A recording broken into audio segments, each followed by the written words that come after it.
Well, Emmanuel Macron sat down with Al Jazeera to discuss the wave of anger against him. The French president says what he calls radical Islam is a threat to everybody, including Muslims.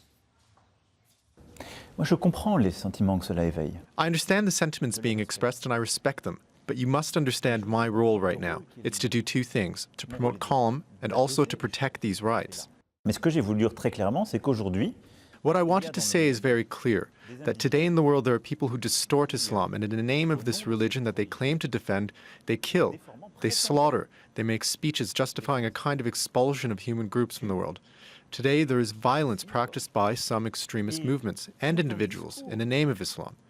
Of course this is a problem for Islam because Muslims are the first victims, and as I mentioned before, more than 80% of the victims of terrorism are Muslims.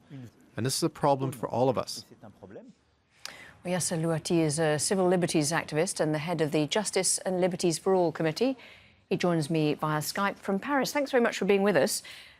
Just wanted to ask you, first of all, what you make of President Macron's interview. Will it go some way towards dampening down the anger towards him and France? I mean, Emmanuel Macron is already out of touch with the realities of millions of people in France, and now he's showing that he's really ill-advised. How can he, on the one hand, say he stands against radical Islam without ever defining it?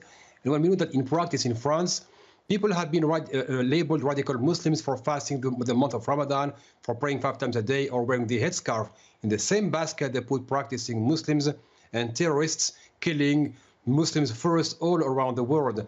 As for him trying now to tell Muslims, I understand your frustration, or understand your feelings, but I want to promote freedom of speech, then how is it in France, for example, you get fined 7,500 euros for desecrating the French flag? What he's basically saying is that you are not adult enough to have a feeling that we can, consider. And Emmanuel Macron has cornered himself with this identity politics. He sincerely needs to act as a president, not as a lobbyist or as an ideologue. The situation right now in France is spiraling out of control, and there are reasons to worry.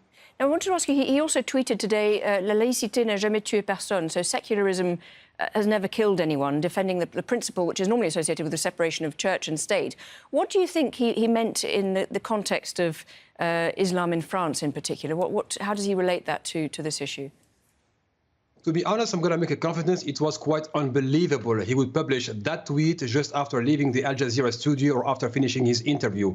And as you noticed, madam, the tweet was not in English or in Arabic when he tends to send a message. So right now, after whining on Al Jazeera about how he has been misquoted and misunderstood, he now came back to the French audience saying, I will never back down. So what is this? This tweet is actually incomplete. Laïcité has never killed anyone. Maybe he meant unlike something else, or unlike other people's beliefs, etc. So that's why Emmanuel Macron really needs to stop adding oil to the fire and deal with France as a country that he's supposed to protect. A priest got shot today, and I'm very pessimistic about the outcome of his shooting. 3 people got killed 2 days ago. Another one was beheaded 10 days ago. All of that in an atmosphere of Emmanuel Macron trying to boost his running for re-election in 22 on identity politics and his so-called war against Islamism. Again, madam, we have no definition whatsoever of radicalization, of radical Islam, or anything like that. So that means they can go after any Muslims, as they are doing today. They raided dozens of homes, mosques, and Muslim NGOs across France. And then we have the Minister of Interior saying, we have got nothing legally speaking against them, but we are sending a message. 2 days later, he goes on a rant saying, I am also shocked that there are halal shelves in supermarkets. My question is, are you going to fight terrorism by banning halal food in supermarkets? We need adults in the room right now, and this country needs responsible people. So that's why... on that point, though, so what measures do you think would make a difference? Because presumably there are a number of big issues that are there, and there's also this climate of anger because of the attacks that you mentioned. So what measures do you think would be effective to try and calm things down and also to reduce the risks?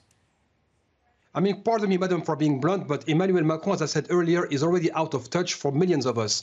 And he's already ill-advised. What he needs right now is to get rid of the blind ideologues surrounding him and get some real advisors with a proven track record on foreign policy and domestic policy. The second one is to overhaul our foreign policy and also our counter-terrorism. And the third one, if he's talking about Islam being hijacked by terrorists, how about dealing with Muslims as adults and let them speak for themselves and allow them to organize? If they are the first victims of terrorism across the world, they need to stop being treated like the suspects. And the first victims of terrorism, I am sure, if you give them the necessary platforms, they will come up with a solution that works for everybody. Just take one note, madam.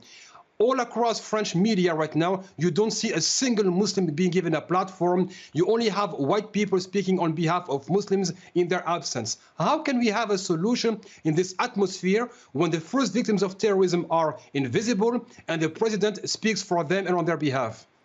Yes, Louati, thank you very much indeed for talking to us on Al Jazeera. Appreciate it. Thank you, madam.